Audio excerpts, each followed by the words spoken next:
What's up, everybody? It's almost 9:30 p.m. on Friday, August the 20th. I'm on about my normal time, maybe a few minutes late. Got a beer to drink and a box to open for you guys. So, I want to talk about Dark Horse Tackle in particular, and then also just the general topic of monthly subscription tackle boxes. Um, is very popular in the bass fishing industry, ranging from mystery tackle box to monster bass to a bunch of curated boxes from individual companies like Six Sense and tackle stores like the Hookup Tackle. Six Sense does the Super Sack, the Hookup Tackle does the Bento Box, and then there are a bunch of other smaller brands like this one here, Dark Horse Tackle. As you can see on the box, it says small batch, custom, crafted in the USA. So those are a few things that really make Dark Horse Tackle stand out compared to their competitors. Is that they are focused on small batch. So I know one of the guys. There's two gentlemen who run the company, Jason and I want to say Jeremy. Not quite sure, but I've not had the opportunity to actually speak with them. Just talk with Jason a fair amount on social media. So wanted to show you guys a box that they sent me. Talk about what's in here and what my opinions are. I'll probably make a separate post on Instagram um, to help promote their brand a little bit and just do them a favor for sending me the box. They reached out to me, just trying to spread the word and grow their company since it is pretty young. So, what's up, Matthew? How you doing tonight, man? Saw that picture, or those two pictures rather, of those fish that you caught. That's pretty sweet. Hope you're having a good Friday night. So, looks like maybe you're the only one in here right now. It's hard for me to tell, but I might wait just a couple more minutes before I dive into this because there are only, a handful, maybe a half a dozen or so products in here. So, if you want to talk about fishing this week, we could do that real quick. Um, believe it or not, the all-star for me this week, I think you follow me on Instagram, but was this guy. Old school Rebel Pop R. As you can see, this thing is beat up, and it was brand new just a week ago. So caught probably 40 or 50 fish on this thing this week specifically, and yeah, absolutely loved it. I did not expect to have quite that much success on it. I uh, I put on fresh terminal tackle, which I would always recommend when it comes to the Rebel Pop R, just because the stuff that comes stock on it is pretty mediocre. So I put a couple Gamakatsu round bends on here. I really like those Braun round bend treble hooks from Gamakatsu, and I put on a fresh feathered treble hook. I had black feathers and gold flash on here with some pink thread, and as you can see, that feather treble hook is all but done. So gonna go ahead and need to replace that already. But as you can see, this bait is just totally trashed um, all the way around. So pretty sweet. And another lure, since the popper was doing well for me, I went ahead and tied on a couple other popper style baits this week and had some good luck. Not nearly as much luck as the Rebel, but it could be because the weather changed a little bit midweek and the fish might not have stayed in that area I was catching them on. So I went back to the same spot, hoping to catch them just as well on this guy, the Yellow Magic Magnum popper. And I really like this bait. It is a super loud popper. Very similar to the Don Iovino Splash It.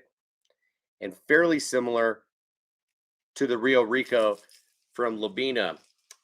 So anyway, a lot of people swear by the Splash It and the Yellow Magic as well. I like the Yellow Magic, but find that in comparison to say something like the Rebel Pop R, I will end up using these lures differently. Um, so the cupped face on the Pop R is much more pronounced. And if you're working this bait on a tight line, even with the loop knot that I had tied on this thing, I could make this thing bloop really loudly. And there was something about that action and that noise that was just kind of pissing the fish off. So it was getting their attention and making them blow up on this thing. It was absolutely insane. I probably had an hour stretch where I caught 25 fish on one single day. So it was almost every single cast, and that was awesome. Now the Yellow Magic, I only managed to catch maybe 5 or so fish on it, but because of that cupped mouth being a little bit more rounded and not nearly as cupped, this thing doubles as a walking bait that much better than the Pop R, and and with a loop knot, this thing walks incredibly well. And with the noise that it makes, I was very impressed by it. So, as I told you guys about last week, you get a ton of flash and color variation from this guy from the bottom. Um, there's a fair amount of hook rash on here and a couple bite marks, but honestly, the paint on this Yellow Magic, it has like a clear coating on top of it, so it's going to hold up quite a bit better than the Pop R. But anyway, just a couple little observations there. Matt says, yeah, saw that Dark Horse box on Mr. Bass's channel. Seemed like a decent box for being a new box.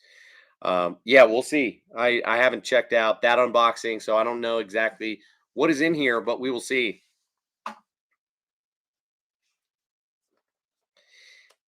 Yeah, and honestly, I tend to favor other lures as well. I'm with you there, Matt. That poppers until recently have not really been a super high confidence bait for me. Um, I've just had so much success on the Whopper Plopper the last handful of years that usually that becomes kind of my go-to. And depending on the body of water and the size of the bait or the size of the fish that I'm targeting, I will typically choose the proper size and color of a Whopper Plopper. And I know it's kind of annoying because there's so many other great top water baits on the market, ranging from walking baits to poppers to wake baits uh, to frogs and a number of other types of lures. And yet I neglected most of those and favored the Whopper Plopper for a long time just because of its versatility, its sound, and the way that it gets bit. So anyway, I've been trying to branch out a little bit more this year. I've been throwing a buzz bait and a popper quite a bit more as of late. So same with a frog, and I've been throwing a walking bait from time to time. Probably not as much as I need to be, but I did take this guy out for a spin, mostly just for a test drive today, and that's the Shower Blows 77.7. Um, and I was very, very impressed with it and its action. So, gonna post about this on Instagram. But as you can tell, this is like the same size as that Yellow Magic, pretty much.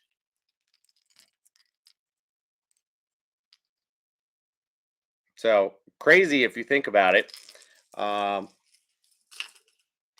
if I put the G Splash 80 up next to the Shower Blows 77, it's bigger. So this guy is a walking bait that is like the size of a big popper. And that to me is pretty sweet. So, um, yeah, it's got tremendous action. Very, very similar to a standard shower blows. And, uh, and I like it. You know, if you work the bait harder and walk that thing with very aggressive rod movement, the thing is going to splash more water and turn more horizontally. If you work it more subtly, it's going to walk a little bit more traditionally, um, but you're still going to get that loud rattle and be able to hear it kind of from a distance. So, love it. Would highly recommend it. Let's go ahead and get into it because I don't know if people didn't get notifications or if they're just busy, end of summer, school starting, or what. But looks like we got a small crowd tonight. So let's check out this box from Dark Horse Tackle. Um, this is what they call the Weekend Warrior box. They have just a couple of options, and the Weekend Warrior box is like your standard $25 to $30 a month monthly subscription box where you're going to get about a half a dozen lures. And they also do like a single lure box where you could pay like $7 a month and they'll send you like one thing, maybe two, if I'm not mistaken. But this is their standard box, and let's see what's in it. So first thing on top are two cards. One that tells you the contents of what is in this box, and they tell you the retail price. So, you know, $10, $7, $6, $5, $4. Quick math, that's 17, 23, 28, and $32. So I guess you're saving a little bit of money by subscribing to this box. And I think for the most part, most of these monthly subscription tackle boxes are really for the sake of convenience. You know, people just like the idea of a random box or bag of lures being sent to them every month and not necessarily having to do the shopping. I myself am kind of the opposite school of thought. I really love to do the shopping and you know, load up my cart at a number of different retailers, and then eventually kind of have to pick and choose uh, which I think is best. And so I end up spending a little bit more money per month than I would if I was subscribed to a tackle box or two. However, I'm really only getting stuff that I'm very, very excited about. There's no like mixed bag of I like this, I don't like this. So anyway, here is another little card referring to DHT Live and a cool little image there, letting you know that Dark Horse Tackle does live streams. So this says small businesses are our thing, which is why we're introducing you to the best small businesses across America in the fishing industry is our forte. Um, we're excited to announce our live podcast, DHT Live. It's a live stream between Jason and Josh. Sorry, I said Jeremy earlier. I knew it was Josh.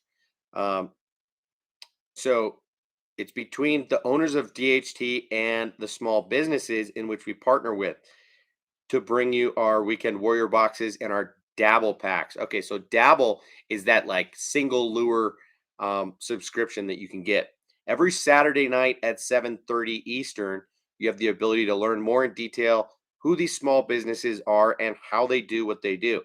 We peel the curtain off a little bit of behind the scenes, and you might even get a live virtual tour of the Baitmaker's Laboratory.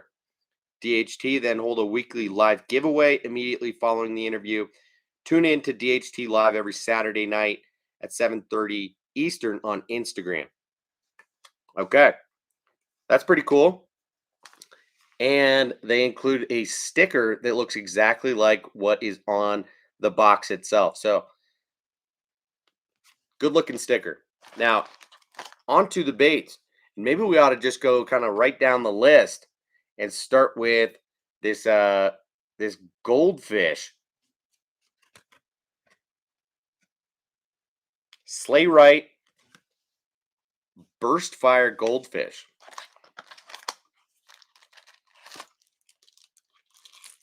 Looks like maybe it's this guy.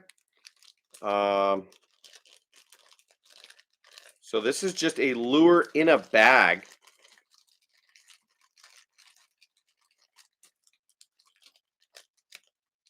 Nothing special about that. You know, there's no real labeling or anything on this thing. It says Sleigh Rite Fishing Company, promo code Dark Horse 21. So maybe if you were to buy some of these lures from Sleigh Rite and use Dark Horse's code, you'd be able to save a little bit of money. Not quite sure, but it does say this is a square bill that dives 1 to 5 feet. Interesting profile here. It's a very tall square bill crankbait, and the color looks a little different to me than it does to you guys. This is a very transparent bait, so you can see the weights and the rattles in the bottom. Extremely loud bait, and I wonder, is this like a Megabass S crank blank? You tell me, Matt. Neil, what's up, dude? Only been on for 16 minutes. You haven't missed anything really. We've just been chatting.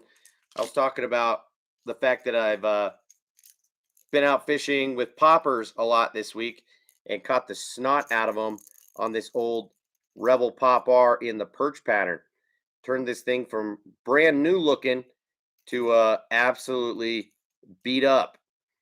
Caught about 40 or 50 fish on this thing just this week on 2 outings. So talked about a couple other baits as well. The fact that I also have fished the Yellow Magic Magnum popper a few times.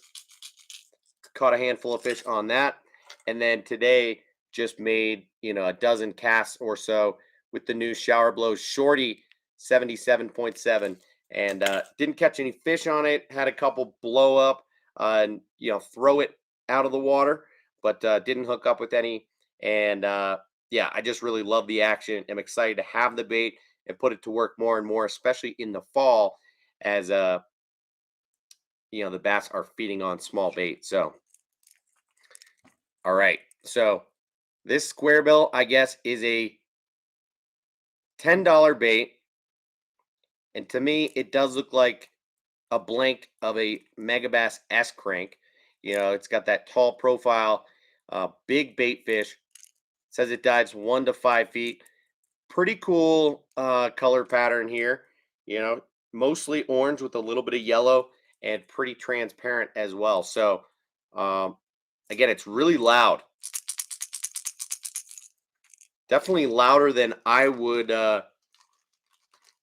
typically throw. Most of the time I prefer a silent square bill followed by like a traditional rattle, something that's going to be a little bit more faint. So who knows? But I could see this being a good bait in dirty water for sure because of the color and the sound. I don't know that I would pay $10 for them individually, but I don't mind it being in this box. I'll tell you that much. Okay. Next up is the Jaboom soft plastics 10-pack. Okay. Yeah, I watched one of the Dark Horse Tackle live streams not long ago and saw them interviewing the guy from Jaboom. So let's see what this bait is. It's called the Beaver Balls in the Junebug red color. So I like the packaging, very blue. It says, please help us protect our waterways and our fisheries by throwing your used baits in the trash instead of the water. Amen to that, dude. So this little bait is called the Beaver Balls. And let's take a look at it. Very interesting. Unfortunately, these tails are a little bit, warped. They're kind of bent inward toward you. So let's see if I can show you this bait. It's got very interesting, almost like hook slot, like ribs on the body of it, but all the way around the body. Um, Never seen that before, but I like that. And then, it's got a beaver style tail. Reminds me a lot of like the Missile Baits D-Bomb, just in the shape of those kickers. Also kind of like the Z-Man Palmetto Bugs. There's a couple other baits that look like that. And then it's got these appendages coming off the sides of those kickers that are probably what make the name Beaver Balls. So you get a beaver and then you get some balls. So interesting. Of course, you could customize this thing by removing the balls, and then you just get kind of a sweet flipping and pitching bait. Um, or you could leave them on, and you're probably going to get a little bit more thump and extra action out of the thing. So again, I really like this body design, and have never seen anything like that. I don't think. Well, there's some type of scent in here, but it's not very strong, and I can't put my finger on it. But anyway, this is the Jaboom Bait Company Beaver Balls. Okay, pretty cool. BALLS, like Mikey Balls fishing. Next up is the Giltech Boo Tube Jig Heads.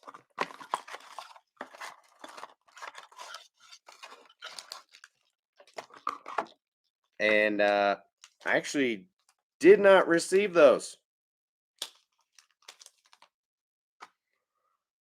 Interesting. And you know what? I'm not a paying customer, so I'm not going to say I'm disappointed by that, but I did not get tube jig heads.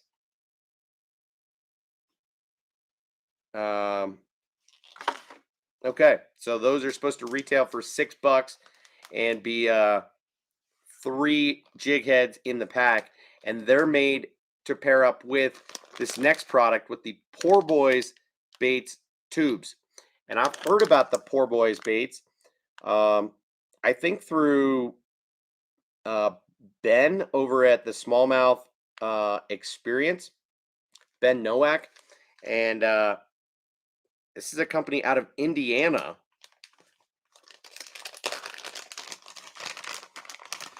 And it doesn't label the color of this tube, but if we take a peek at it,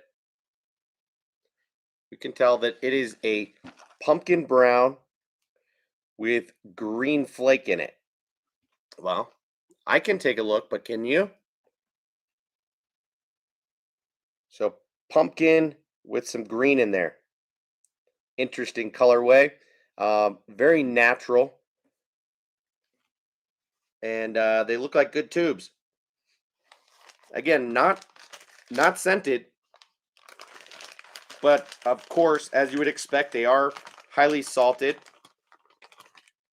They look kind of just like a traditional 3.5-inch tube. So not big, not small, just kind of that right size of what I generally prefer to throw. So yeah, Poor Boys Baits. Not mad about that. Next up is last up is the Muffin Top Jigs Flippin' Jig. So Muffin Top Jigs. And I can't tell based on this information where they are based. But do you guys know what the area code 704 is? 704. I'm not totally sure. But this is a 7/16 ounce Blue Oyster flippin' jig. And I'm very tempted to pull it out of the package. Even though I'm going to do an unboxing later for Instagram. I just kind of want to look at it and show you guys right now too. So let's see if I can kind of more nicely open this thing. Okay. Now this is a good looking jig for sure.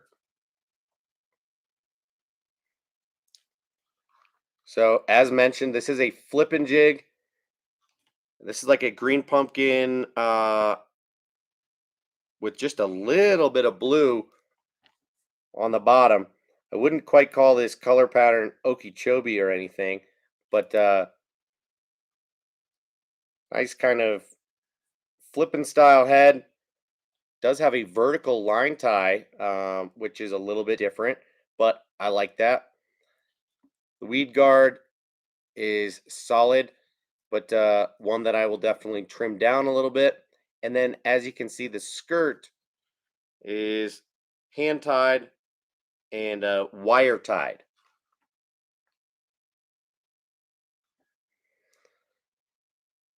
So definitely a quality jig, and I would say it's worth the $3.99 that it costs. So um, not mad about that. Let's look at the bait keeper and hook on this guy. Does have a shorter shank hook. To me, it looks like maybe a 2 or 3/0 hook, and then it does have a wire bait keeper, which is pretty dang close down to the skirt.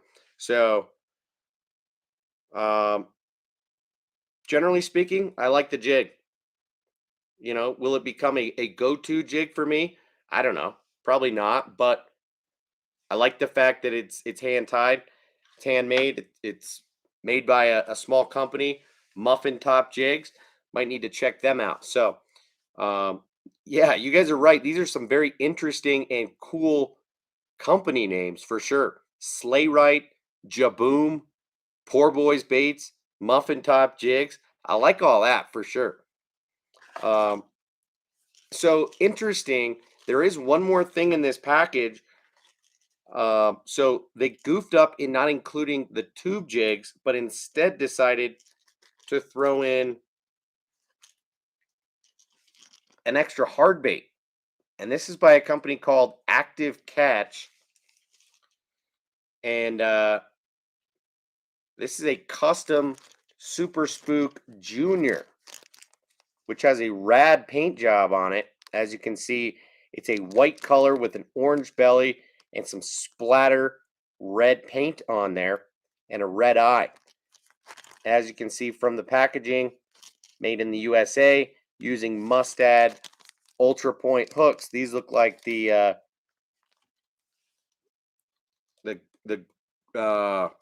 why am I blanking on that? The KVD hooks. But I'm digging this paint job for sure. Like that. And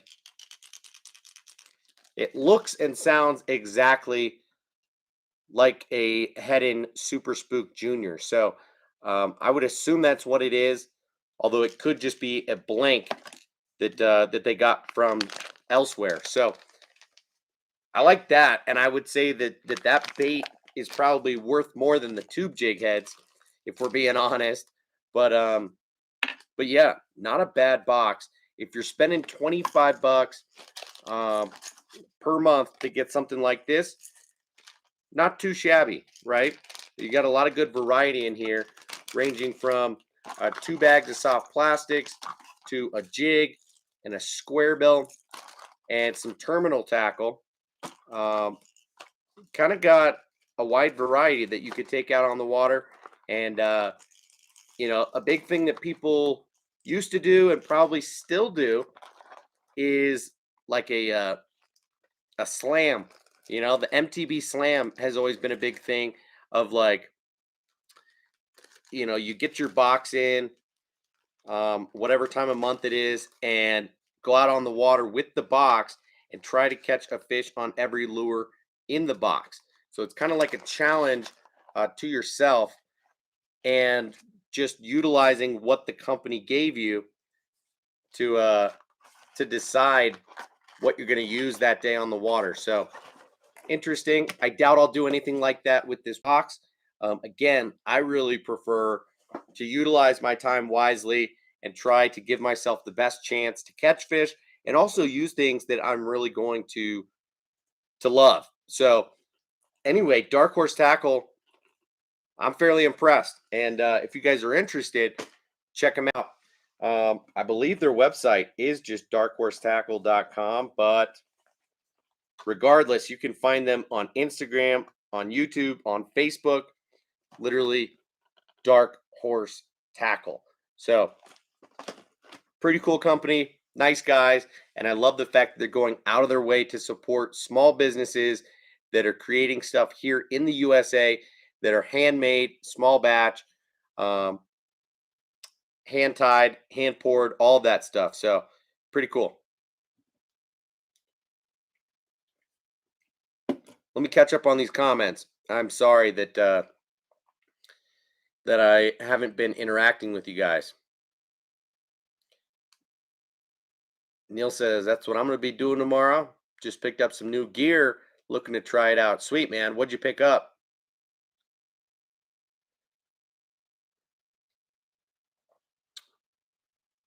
And yeah, you're right. It does look kind of like a missile bait Steve bomb.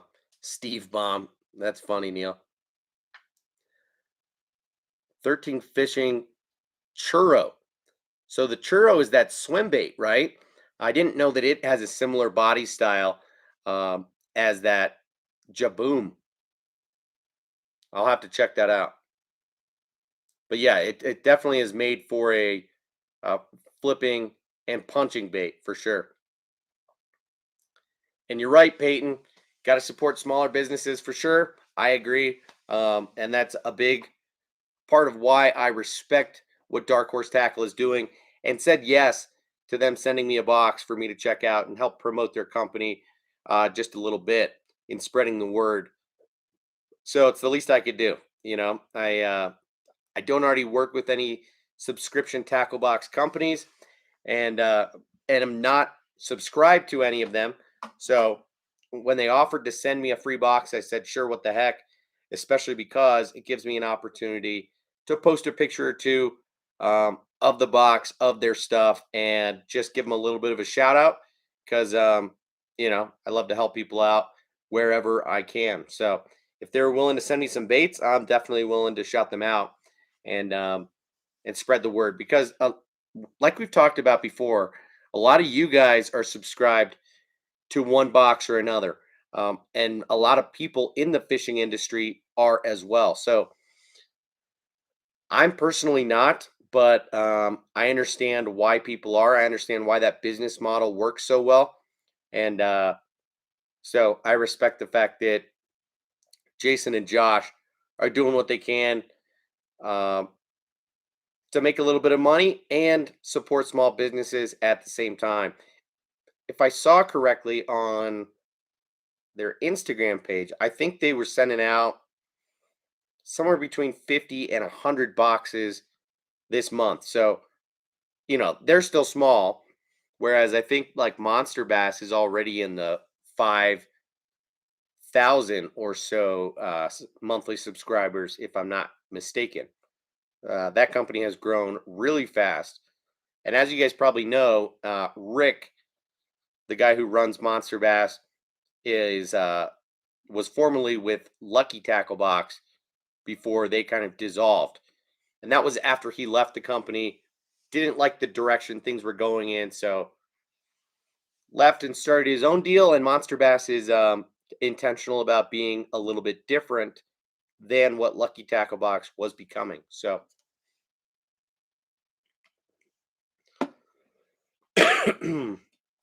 Neil says, well, I picked up the Daiwa Tatula 100, tried to get a Dobbins Fury rod, but the actions I was looking for uh, with a jerkbait rod were out.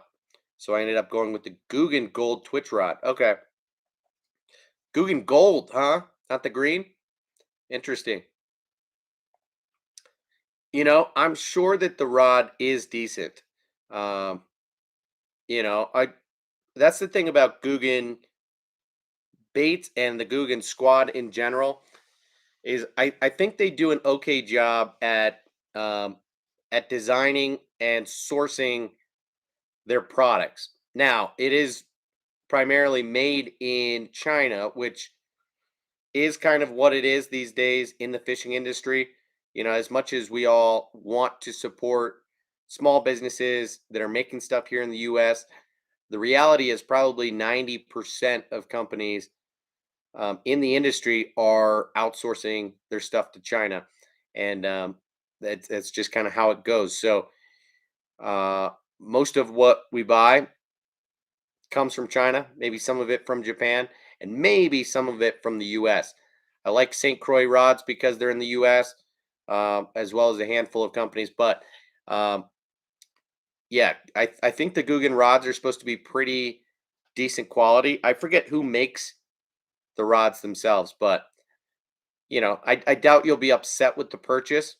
It should hopefully hold up. I don't know what the warranty looks like on that thing, but I probably would have gone with the green instead of the gold just price wise. But um, either way, I'm sure you'll like it, man. So the Daiwa Tatula 100 is a sick reel, and yeah, no doubt you will like that. So, what size is the rod that you picked up, man? Because typically I like a shorter rod for jerk baits and for some top waters to be able to twitch down just as much, if not more, than I'm twitching to the side. Um, so yeah, I like a 6'8" or 6'9", typically speaking. Although I do have a 7-footer as well. Matt says, "Hey man, did you see that new collab swim bait that was on Swim Bait Underground from Sly Guys? Replica Gill Glide.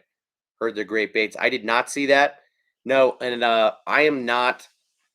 I don't really follow Swim Bait Underground, so I'm not on there. I would not be on the up and up in understanding what is new, what is hot, and I don't catch anything when it drops. So, if we're being honest, the answer is no. I haven't seen that bait. Don't really know anything about it. But man, saw that you got another K9 this week. Are you addicted or what, Matt?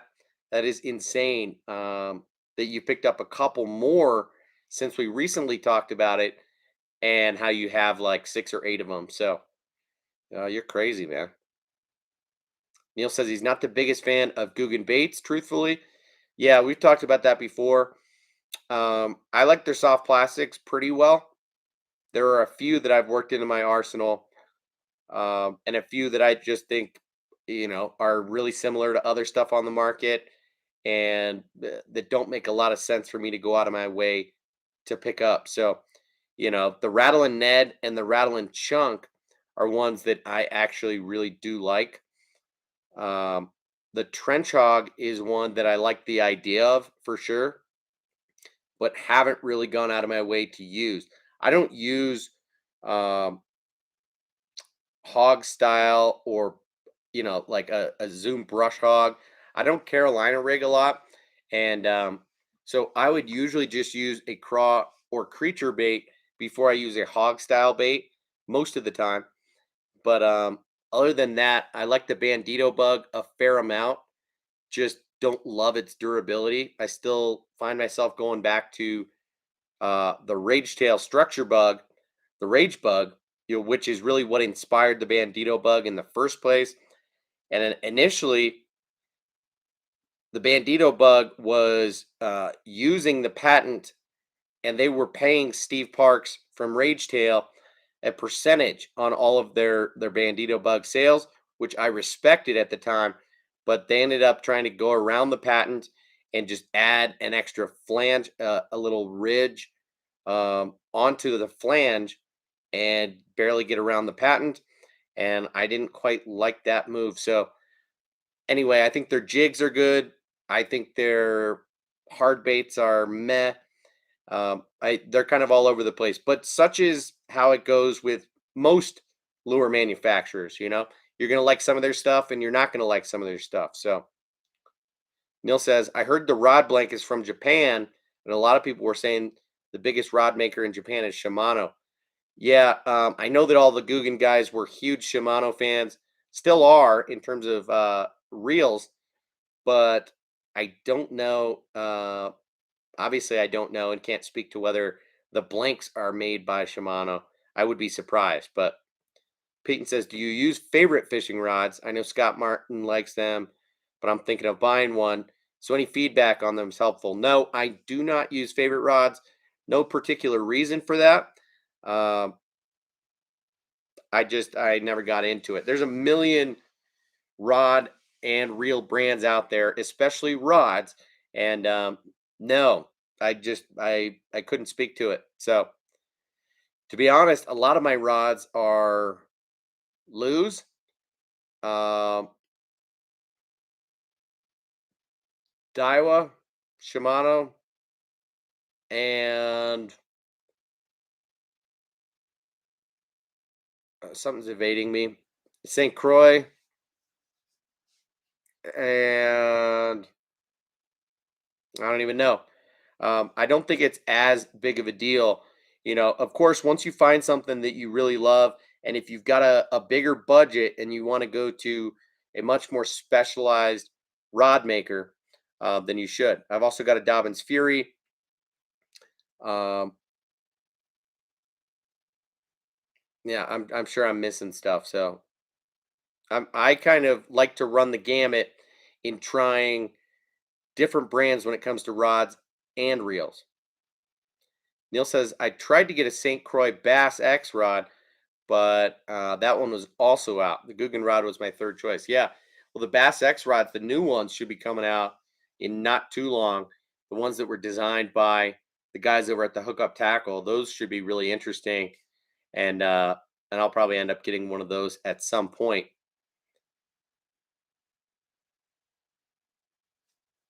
3-year warranty on that rod, huh, Neil? What do you mean it's 69? Not $69, is it? The green has a 24 to 30 ton blank, and the gold has 30 to 40. Also has better guides. Yeah, I know the gold is a better rod for sure. Matt says, I got another tiny clash coming. You are crazy. Yeah, of course it's getting expensive, man. And you're right, that perch color is pretty sick.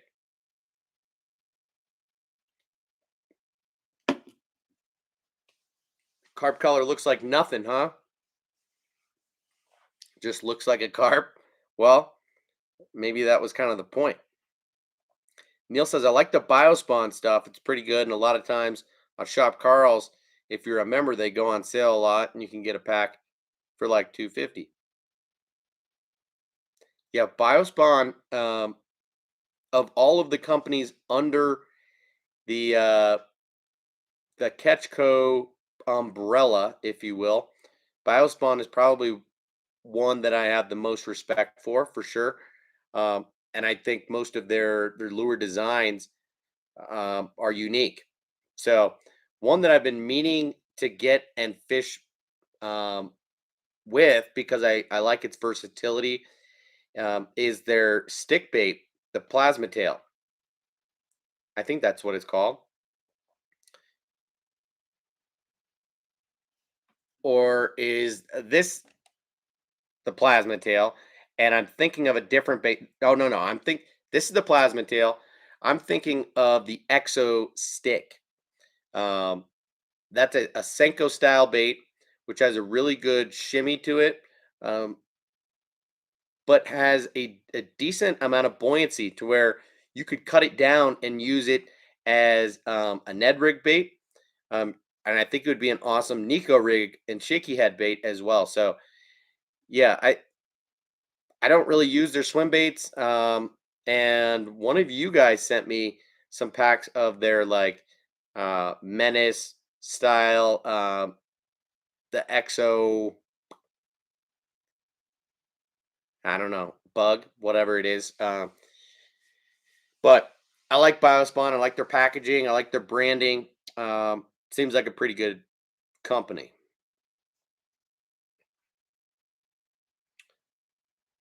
Found 3 full packs of bio baits on the bank, like no one used them, and it was weird, but they were in the water and still good. Interesting. Yeah, BioBaits, that's a company here in Colorado. It's actually really close to me. They're only located like 30 minutes from where I live. And definitely interesting stuff, right? It made from a different type of plastic that is biodegradable, and it's scented, but it's got a very interesting texture. And they end up doing like they print instead of paint their baits, and so they pour them all like the same standard white color, and then they print the colors on the side, and definitely looks cool. I've got a couple, one or two packs of their baits, their fluke style bait in particular, and I like what they stand for and kind of what their mission is.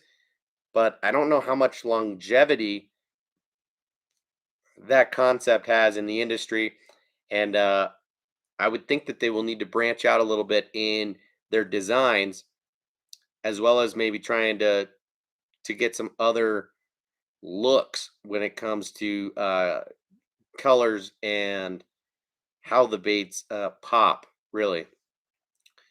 But I don't know enough about them. So anyway, nice find there, dude. You see the carp color looks nothing like a carp. Japanese color 256 carp looks like the actual carp with scales and everything. Just the US color is silver with no scales, nothing. Interesting. Neil says, yeah, I feel like if the rod was made from Shimano, they would just come out and say that because it's a good look for them. Um, Maybe. That's tough to say. I think Guggen has been very intentional about the way that they've grown their brand and how they've developed kind of a cult like following.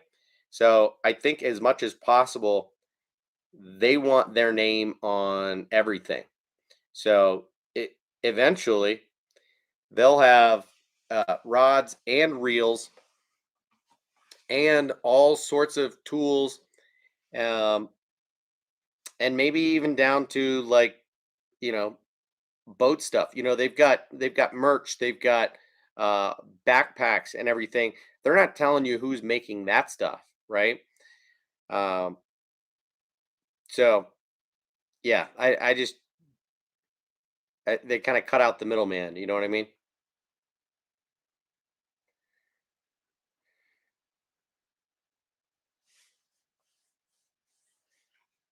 Peyton says, I'm trying to get a frogging rod because the one that I'm using currently is too light of an action, way too short to really get the frog to walk. um all right, well, do you have a question? Honestly, I'd get something in the 7.3 to 7.6. You want something that's long, and you want something that's stiff.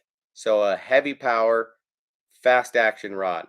Um, and the cool thing is you'll get a little bit of multiple uses out of that rod. You can use it for heavier Texas rigs. You can use it for flipping, and for punching. You could throw jigs, um, and you could throw heavier top water baits, heavier chatter baits, swim jigs, and light swim baits on that thing. So heavy power, fast action, and a relatively long rod is what I would go with. I've got a 7.3 and a 7.4, and I've talked about them before. So the one that I recommended to Ron Holly, if you've got a light budget, one that I have been using for a few years and has held up really well, does well for me, and it's budget friendly, is the Lose Carbon Fire Speed Stick. Um, Not the most beautiful thing in the world, but it's good, dude. Honestly, um, it's got that sticky grip. The help me out. Um, I should know what it's called, but it's got the sticky grip on top and a foam EVA foam on the butt. Yeah, wind grip. Thank you, Matt. So it's got wind grip up top, EVA foam butt, and the guides are decent. The rod is strong. It's not the lightest rod. It's not the most refined rod, but it does really well, and it retails for 80 bucks. You can often find it on sale for 60 and sometimes for 40 bucks. So I bought it when I found it for 40 bucks and just figured, oh, what the hey, uh, this is dirt cheap. I can see myself using it for all these different techniques. Let me check it out. And yeah, turns out I've used it for a wide variety of things. Half ounce chatterbaits and swim jigs, like my Whopper Plopper 130s and some lighter swim baits, kind of in that 1 to 2 ounce range. I've used it for frogging, and I like it, man.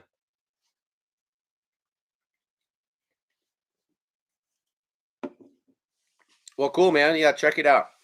I know that Dick's has them, and yeah, if you just shop around, you should be able to find them on sale too. So, 80 bucks full retail is pretty cheap as it is, and I would say it's worth 80 bucks, but you can also usually find it on sale. So, just look for that 7.3 heavy fast action. I think is the one that they have. If they have the 7.6, I'm not sure if they make that rod in a 7.6, but um, I would potentially recommend that. But the 7.3 has worked out pretty dang well for me. So Matt says I like my 13 fishing black omen rod, 7.4 heavy rod.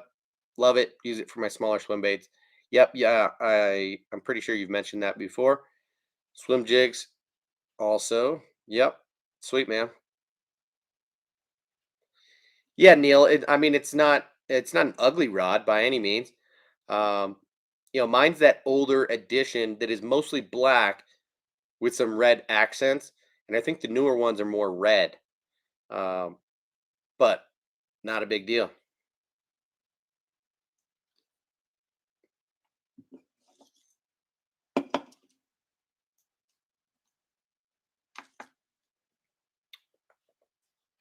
Neil, Matthew wants to know what's to know about the Black Omen rod. He's heard mixed things about it. Isn't that kind of a cheap to mid price point rod? Supposed to be pretty good, but of course, maybe you will get mixed reviews.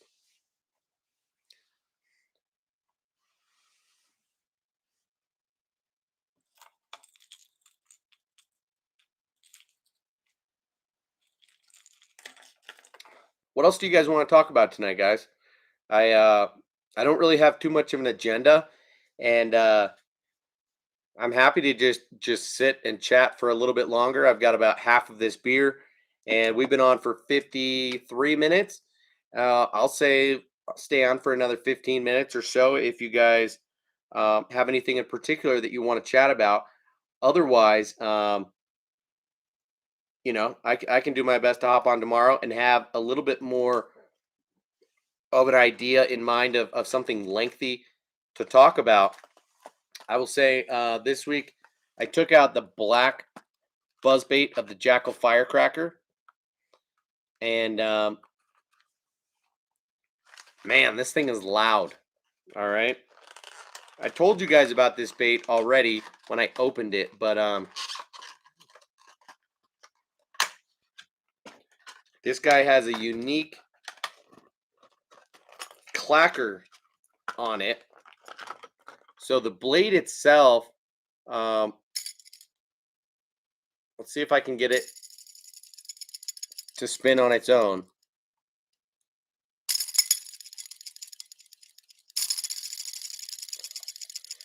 It's got a decent squeak by itself, but because it's got this propeller on bottom, um, this thing makes a racket. And because these things will make contact with each other, I find that it's quite a bit more castable than other buzz baits. I also recently threw the Evergreen Loud Buzz, and I like it. It's got a little bit louder of and more squeaky of a blade straight out of the package, but it's a more traditional buzz bait. It's got a longer profile to it, and it does not clack at all. So um, this guy is loud as hell, and I like that. So of course, it's going to perform better in certain situations, but either way, I didn't already have any buzz baits that are obnoxiously loud like this guy. So I was pretty excited to give it a whirl and see just how the action is, how it sounds. Now I did find that it was rolling a little bit, so I don't know if I was retrieving it too fast or what. But do you guys have any advice for either tuning a buzzbait or a way to retrieve a buzzbait so that it doesn't turn on its side a little bit? Because I did have a couple of hits and did not hook up. And I know that typically speaking, buzzbaits are supposed to have a pretty good hookup ratio, and that did not quite happen with me. Now that said, I wasn't throwing it at the ideal times of day, but but it was a pretty sweet bait, I'll say.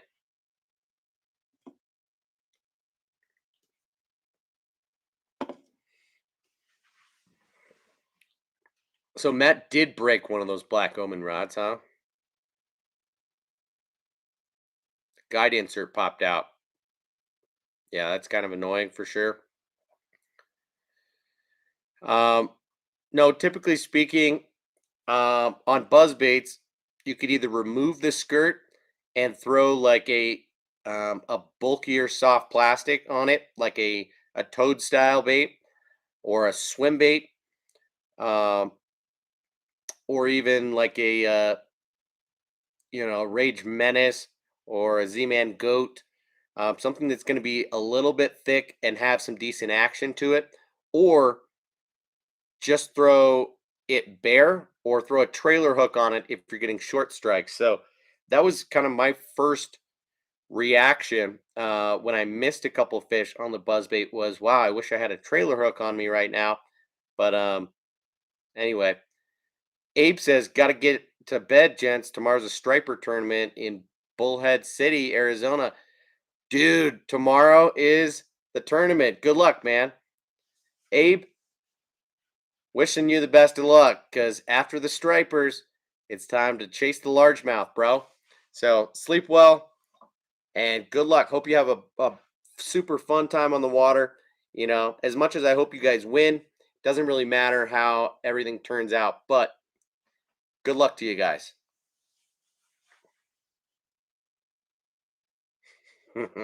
Matt says, good luck on those strippers. Um,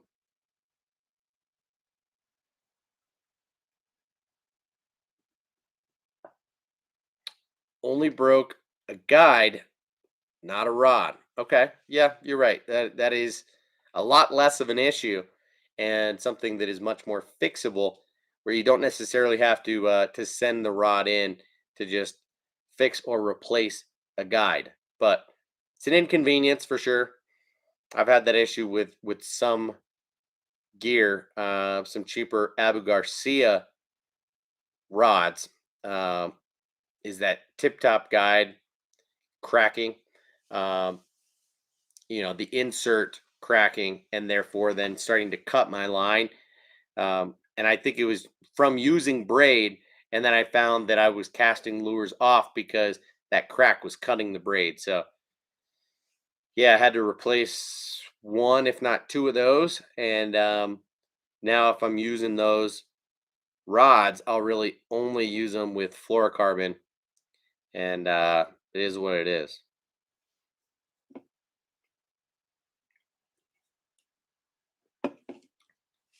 And yeah, that's easy to mistake, Neil, is the Defy with the Black Omen. I think the Defy is a little bit cheaper than the Black Omen.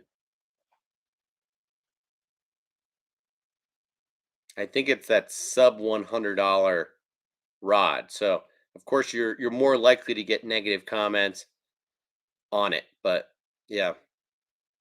Matt says the only trailer I use on buzz baits are the Depths Sakamata Shads, and they look amazing on buzz baits.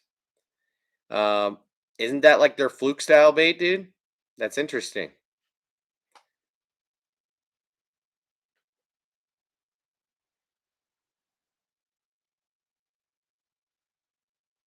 Sakamata shad. I've looked at those before, but depth soft plastics in general are just wicked expensive. Kind of hard to justify. And I've talked about that before when talking about, Geek Rack and a handful of other Japanese brands and soft plastic baits. Um, I like to strike kind of a middle ground when it comes to soft plastics and use stuff that is a decent bang for the buck, not cheap stuff. I'm not looking to only throw Yum and Zoom, although I will throw Yum and Zoom for certain baits. Um, I'm not cheap when it comes to soft plastics, but I also don't want to spend $10 a bag to get 5 soft plastics that are only going to catch me 1 or 2 fish per bait.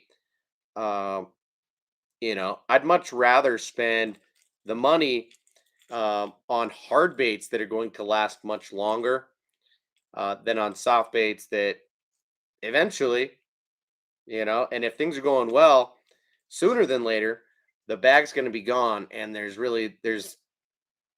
nothing left. You gotta replenish. Now, of course, certain hard baits are going to get hung. You're going to lose them.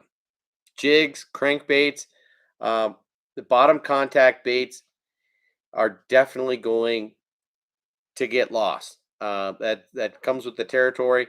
But I find that even with chatterbaits, that I really don't lose very many of them at all. So, Ron Holly in the house, dude. 1 hour late, my brother. I am probably not going to be on here too much longer, but good to see you in here, dude.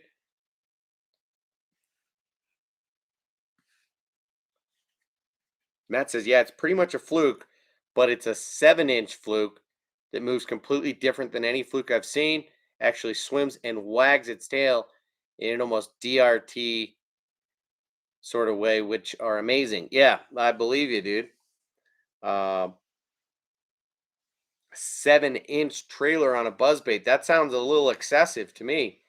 But if you've had success on them and the durability is decent, then if it ain't broke, don't fix it, right?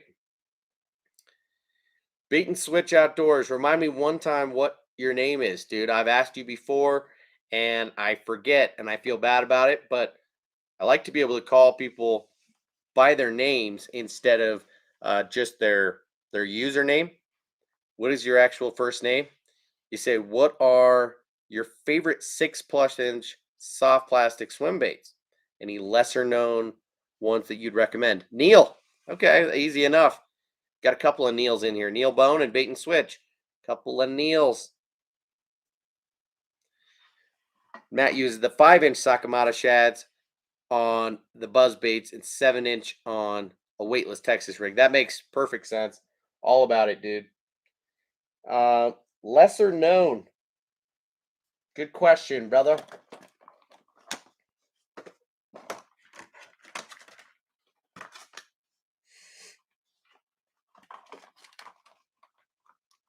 Oh.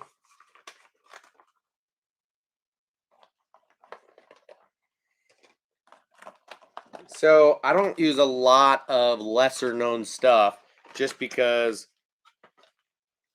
that's my style. As someone who's trying to create content and start conversation around fishing stuff that is generally accessible, I don't go way out of my way to get stuff that is super expensive, that is super rare, or that is super small batch or super small company. So um, I'll mention a few baits that kind of fit the range of what you were talking about. And first is a 6-inch. We talked about this on the last stream. This is the Amakatsu Stealth Swimmer. Okay. This is essentially a mag draft from Megabass, but with a different magnet system. So this has a jig hook on the inside of the bait and a magnet on the belly. And as you set the hook, the magnet releases the hook, which ejects out the top of the bait. So I'll go ahead and show this to you. You probably saw this on a previous stream already, but here's what it looks like. It's got just a little bit more tail kick than the mag draft, so you can swim this thing just a little bit slower, closer to the bottom. But when you set the hook, this hook comes up and out of the bait. And then it goes right back in there and sets in there. So pretty cool system with this Stealth Swimmer. Now, these come 2 to a pack and are like $30 for a pack.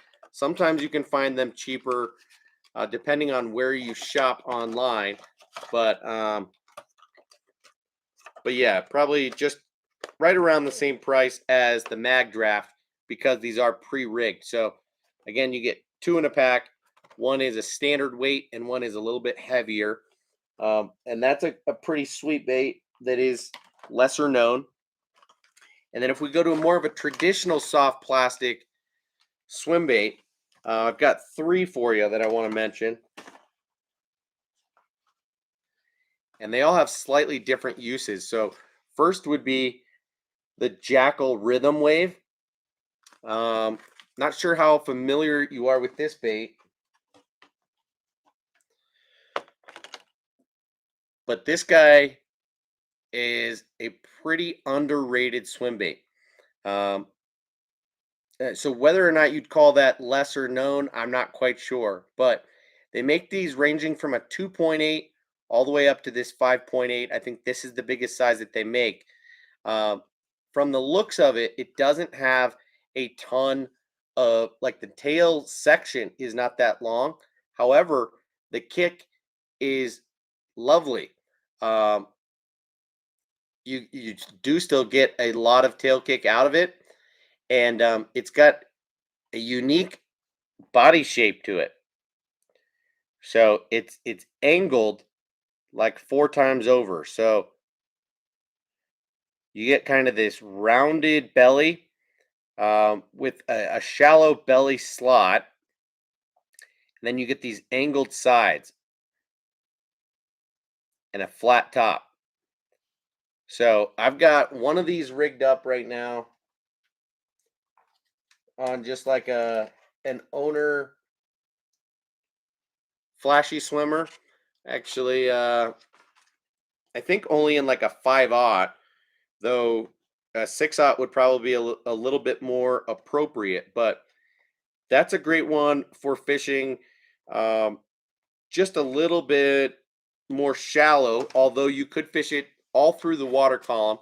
But I'm going to fish this thing just a little bit faster to get the most amount of action out of it. And I find that it runs true, it looks great, and it's just a little different than what you see in like a Spark Shad or a Kitech. So definitely check out the Rhythm Wave. Now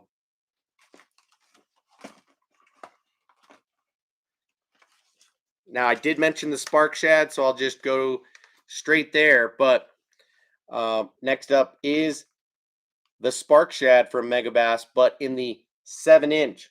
Now this guy is discontinued, no longer for sale in the US. So you'd have to do some hunting around to find these, and they are a little bit more expensive. I want to say like $15 a pack. So you pay about $5 a swim bait, but that's not that expensive compared to the mag draft, which a lot of people like to say that this thing looks like a mag draft, when in reality it doesn't.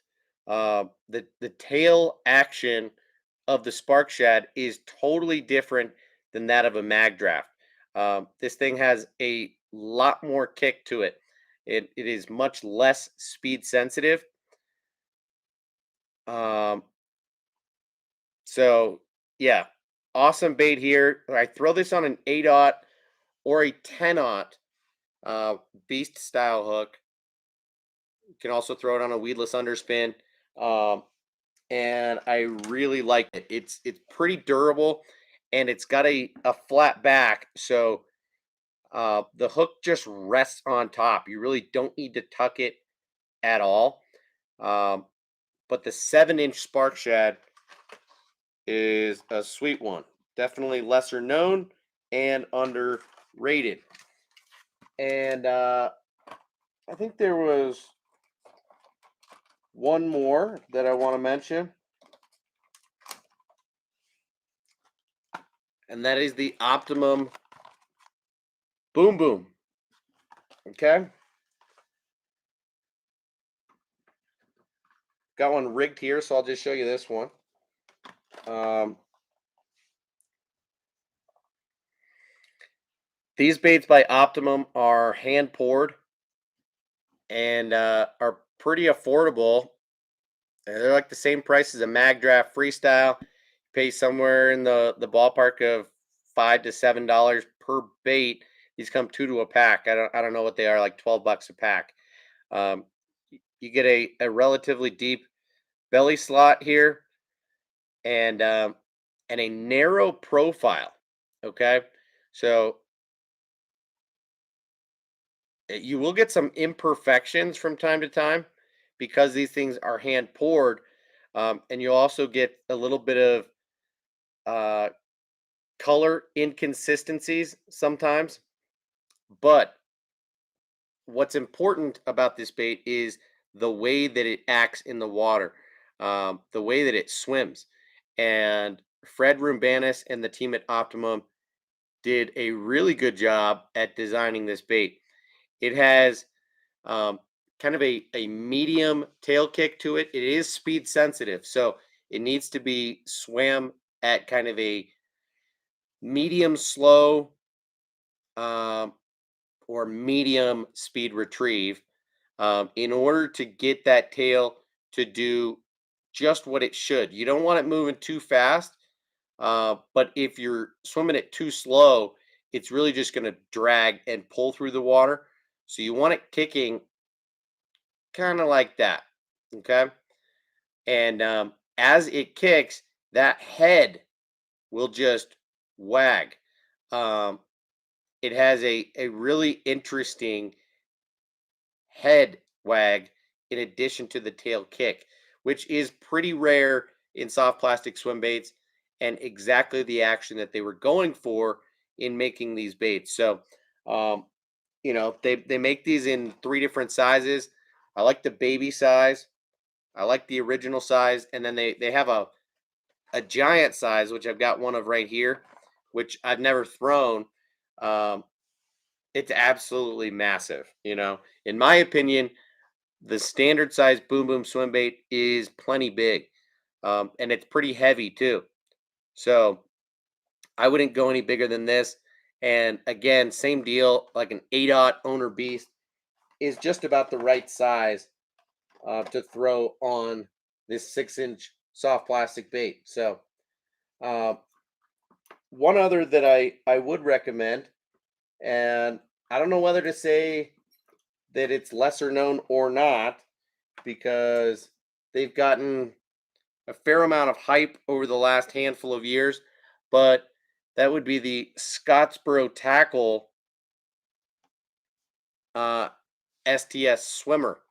So these guys have a little bit more tail kick, but are also relatively speed sensitive. You can fish these things just a little bit lower than that Optimum, and it also has a little bit of head wag to it. So these things are hand poured as well, and they're very, very soft. Um, I like them quite a bit. So they've got a little hole in the top of the tail, so you could add a rattle or some scent to it.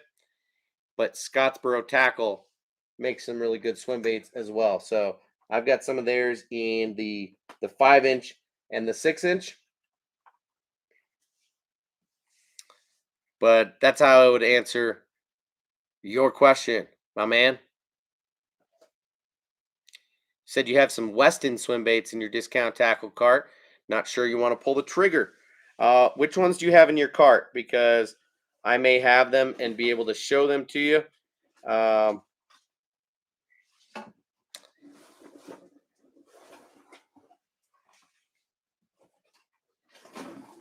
And did you use my link?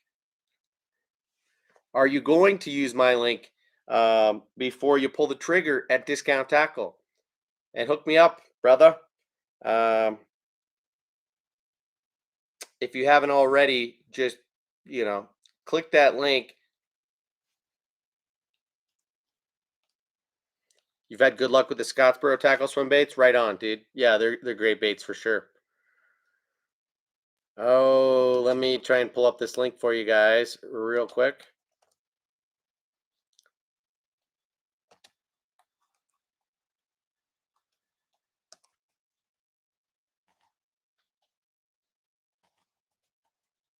Just click that link that I just posted in the chat. Just now or whenever. You don't need to restart your cart or anything like that. But by clicking that link, Discount Tackle knows that I sent you, and I will get a small kickback for every purchase that you make. And so I would greatly appreciate it if you do that. But let me know what Weston swim baits you're looking at, because some of them are pretty sweet, man. For example, the Hypo Tees is one that I think looks pretty cool. And I really need to go out and fish their 6-inch version, because I have it in the small, medium, and large. The 6-inch is essentially the same thing as the Mag Draft Freestyle. Their 4.5-inch is like a downsized version of the same bait, and their 10-inch is essentially just an upsized version of the Mag Draft Freestyle, and it's awesome. Only thing is, you'd need to cut a slit in the belly because these things are solid body. So the Hypo Tees is one that I'm definitely digging the design of and the quality of the plastic. I think these baits are going to perform really well, but some of them look to be better than others. Here's the 6-inch version of that same bait.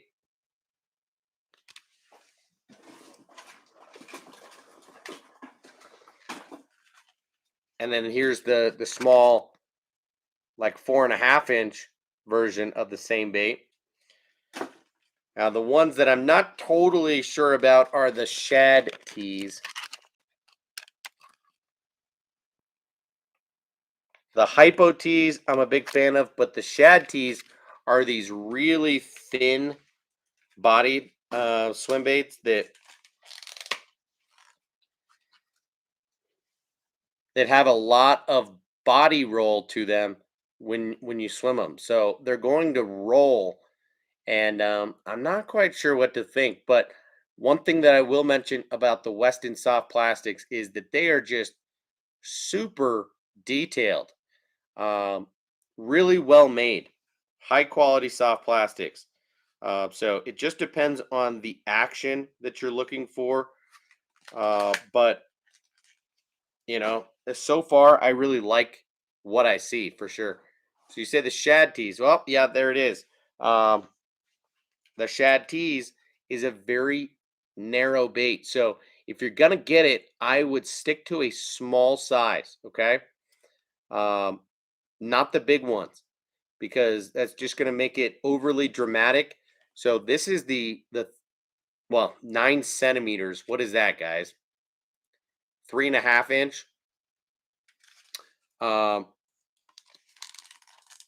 yeah, 3.5-inch. And in my opinion, that's probably the appropriate size to use for something that's going to have that much action. It's just going to start acting a little bit funny once you get bigger with this profile of bait. It's very, very narrow, kind of like you'd get out of a Kitech Easy Shiner, but even more so than that. This thing is wicked thin. So I would go to the small sizes of the Shad tees, or if you're going to step up, I'd get the 4.5 or the 6-inch of the Hypo tees if Discount Tackle has those in stock. Okay.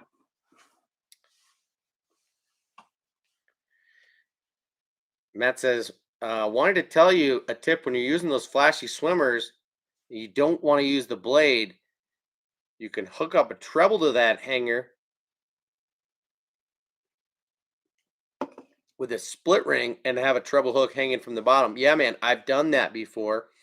Um, and that's a great tip, dude. Appreciate you mentioning that.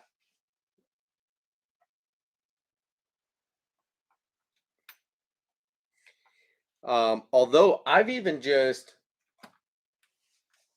what I've done as well is taken like, you know, a mag draft freestyle, a beast style hook, and just threaded a treble hook onto the hook, um, so that it's in between the weight and the bait, and then I'll put like a peg stopper or a piece of hard plastic on there to prevent it from going up and coming off of the hook. So the barb would stop that if theoretically the hook came out of the bait, and then literally you're just playing them on the treble hook, um, so that you wouldn't lose the fish and the treble hook. I put that keeper there, and then I'll tuck the stinger hook into the belly. Um, but that's a good point, good recommendation, man.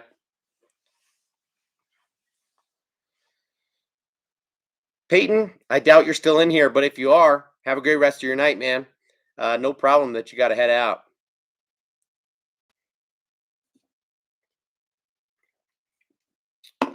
Justin, yes, I talked to Jason at Dark Horse Tackle. He is a great guy.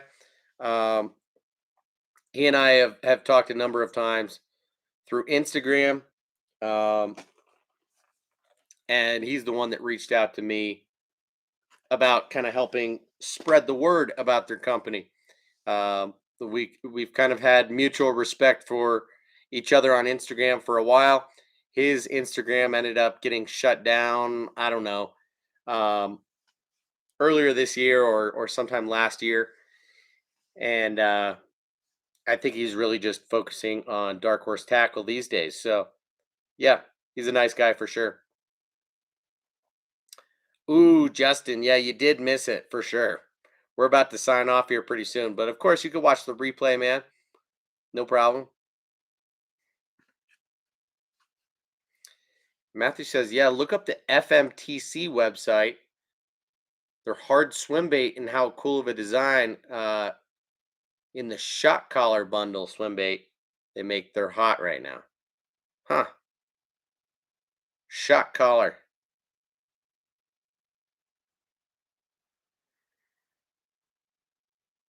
Speaking of pickles, Justin, last weekend, my daughters and I decided to make some homemade dill pickles. Tried to replicate the old Clausen recipe, and it didn't turn out exactly like we thought it would. You know, we had to improvise a little bit with a couple parts of the recipe, uh, but they turned out surprisingly well. Uh, Pretty dang good for a first try at homemade pickles, because honestly, I've tried a number of people's homemade pickles and they were like way too vinegary. Um, just like the fermentation went overboard, and they're crazy strong. And ours, on the other hand, were really reasonable. Um, they almost tasted like uh, dill cucumbers. Yeah, I wouldn't even quite use the word pickles. Is a very light pickling, subtle flavor, but tasted like Clausen. And into that, man. Justin getting up at 5 a.m., driving a few hours south to Oregon a bit to some lake. Um, Sweet, man. Drive safe in the morning. Have a good rest of your night. Good luck on the water tomorrow, dude.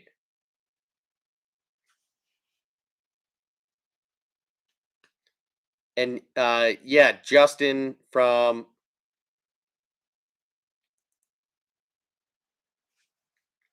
well,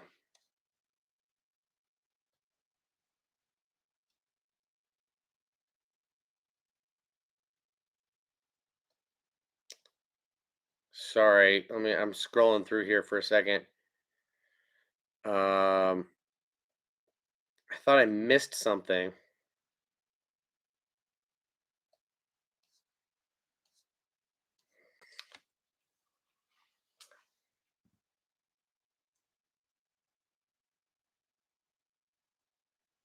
Homemade hot pickles. That's pretty sweet.